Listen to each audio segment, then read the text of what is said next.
Moisturiser ആയിട്ടോ beauty product ആയിട്ടോ ഒക്കെ ഉപയോഗിക്കുന്ന ഒന്നാണ് വാസലിൻ. ഇന്ന് ആ വാസലിന്റെ ചരിത്രം തേടി പോയാലോ?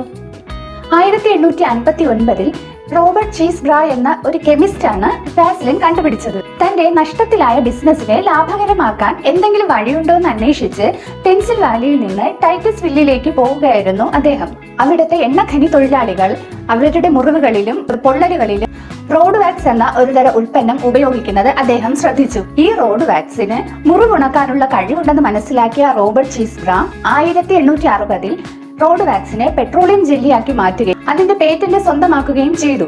ഇതിന്റെ ഹീലിംഗ് പ്രോപ്പർട്ടി തെളിയിക്കാനായി അദ്ദേഹം സ്വന്തം ശരീരത്തിൽ ആസിഡ് ഒഴിക്കുകയും അതിൽ ഈ പെട്രോളിയം ജെല്ലി പുരട്ടി തെളിയിക്കുകയും ചെയ്തു. 1870 ഈ പെട്രോളിയം ജെല്ലി വാസലിൻ എന്ന ബ്രാൻഡ് നെയിമിൽ മാർക്കറ്റിൽ ഇറക്കുകയും ചെയ്തു. വെള്ളം എന്നതിന്റെ ജർമ്മൻ വാക്കായ വാസർ എന്ന വാക്കും എണ്ണ എന്നതിന്റെ ഗ്രീക്ക് വാക്കായ ഒലിയോൺ എന്ന വാക്കിൽ നിന്നുമാണ് വാസലിൻ എന്ന പേര് വന്നത്.